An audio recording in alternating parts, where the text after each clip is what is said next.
महाकुंभ आस्था या अंधविश्वास? पेरियार की नजर से विश्लेषण। नमस्कार, जय भीम दोस्तों, स्वागत है आपका ARDM स्टोरी चैनल पर। आज हम एक ऐसे मुद्दे पर बात करेंगे जो धर्म, आस्था और सामाजिक शोषण से जुड़ा हुआ है। महाकुंभ केवल एक धार्मिक आयोजन नहीं, बल्कि आस्था का महासागर है। हर 12 साल में लाखों लोग गंगा, यमुना और पवित्र सरस्वती के संगम पर एकत्र होते हैं। उनकी मान्यता है कि यहाँ स्नान करने से जीवन के पाप धुल जाते हैं और मोक्ष की प्राप्ति होती है। यह आयोजन दुनिया का सबसे बड़ा धार्मिक मेला कहलाता है। लेकिन क्या यह सिर्फ एक आस्था है, या इसके पीछे कुछ ऐसा भी है जिसे अंधविश्वास कहा जा सकता है? क्या महाकुंभ का यह आयोजन हर किसी के लिए बराबर है, या फिर यह समाज में छुपी असमानताओं को बढ़ावा देता है? आज हम इस परंपरा को देखेंगे एक ऐसे दृष्टिकोण से जिसने भारतीय समाज को झकझोर कर रख दिया। यह दृष्टिकोण है पेरियार ईवी रामासामी का।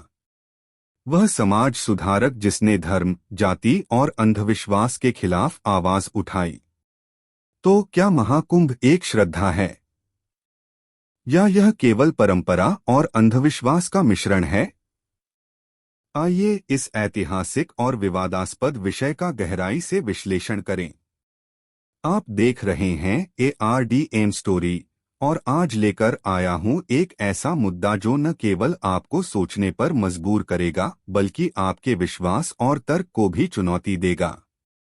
तो चलिए शुरू करते हैं आज का यह विचार सफर। सेगमेंट 1, महाकुंभ एक ऐतिहासिक परिचय। महाकुंभ हर 12 साल में एक बार भारत के 4 स्थानों पर आयोजित होता है: प्रयागराज, हरिद्वार, उज्जैन और नासिक। यह हिंदू धर्म का सबसे बड़ा धार्मिक मेला माना जाता है। इसकी मान्यता है कि समुद्र मंथन के दौरान अमृत कलश से अमृत की कुछ बूंदें इन स्थानों पर गिरी थीं।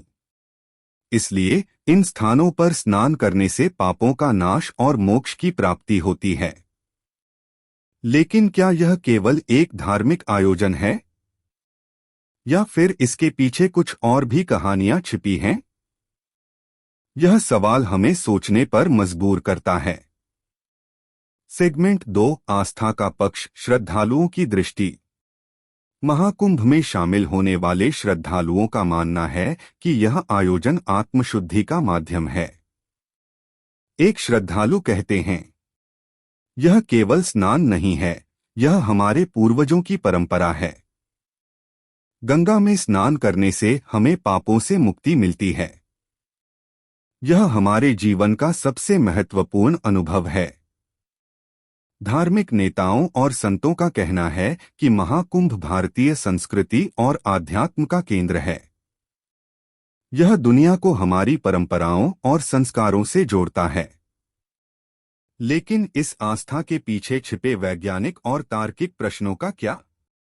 सेगमेंट 3, पेरियार का परिचय, एक तर्कशील सुधारक। पेरियार ईवी रामासामी एक समाज सुधारक, तर्कवादी और द्रविड़ आंदोलन के नेता थे। उनका मानना था कि धर्म और आस्था का उपयोग समाज में अंधविश्वास और असमानता को बढ़ावा देने के लिए किया जाता है। पेरियार ने हमेशा सवाल उठाए, क्या भगवान ने वास्तव में लोगों को जाति, धर्म और वर्ग में विभाजित किया है, या यह केवल मानव निर्मित संरचना है? उनका मानना था कि कुंभ जैसे आयोजन केवल धार्मिक विश्वासों पर आधारित होते हैं, जिनका कोई वैज्ञानिक आधार नहीं है। उन्होंने तर्क दिया कि यह आयोजन समाज के गरीब वर्ग का शोषण करता है और उन्हें आर्थिक और मानसिक रूप से गुलाम बनाता है। सेगमेंट 4, पेरियार का तर्क, महाकुंभ और अंधविश्वास। पेरियार के अनुसार महाकुंभ जैसे धार्मिक आयोजनों में निहित विश्वास समाज को पिछड़ेपन की ओर धकेलते हैं। उनका कहना था कि लाखों लोग गंगा में स्नान करने आते हैं, लेकिन क्या यह वैज्ञानिक दृष्टिकोण से कोई बदलाव लाता है? क्या पानी पाप धो सकता है?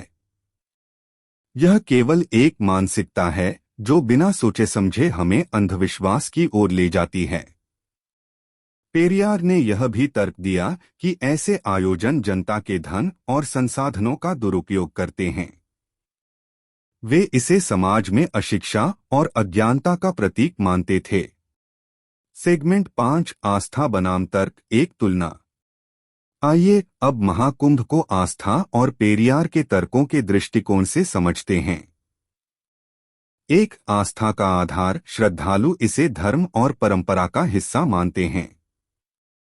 पेरियार का तर्क, यह केवल मनुष्य द्वारा निर्मित विचारधारा है। 2, स्नान का महत्व, गंगा में स्नान करने से पापों का नाश। पेरियार का तर्क, पानी में स्नान का पापों से कोई संबंध नहीं है, यह केवल भ्रम है। 3, आर्थिक प्रभाव, महाकुंभ से स्थानीय व्यापार को बढ़ावा मिलता है। पेरियार का तर्क, यह आयोजन गरीबों का आर्थिक शोषण करता है। सेगमेंट 6 निष्कर्ष, महाकुंभ, आस्था या अंधविश्वास। महाकुंभ पर आस्था और अंधविश्वास के इस विवाद में कौन सही है, यह तय करना आसान नहीं है। आस्था व्यक्तिगत होती है, लेकिन क्या यह वैज्ञानिक दृष्टिकोण और सामाजिक सुधार के रास्ते में बाधा नहीं बननी चाहिए? पेरियार का दृष्टिकोण हमें सोचने पर मजबूर करता है कि क्या हमें अपने विश्वासों को आधुनिकता और तर्क के साथ नहीं परखना चाहिए। तो क्या महाकुंभ केवल आस्था है या फिर अंधविश्वास का प्रतीक? यह फैसला हम आप पर छोड़ते हैं। आपके क्या विचार हैं? हमें कमेंट्स में जरूर बताएं और हमारे चैनल ARDM स्टोरी को सब्सक्राइब करना न भूलें। अगली बार हम एक और दिलचस्प और ज्ञानवर्धक विषय पर चर्चा करेंगे। तब तक के लिए धन्यवाद।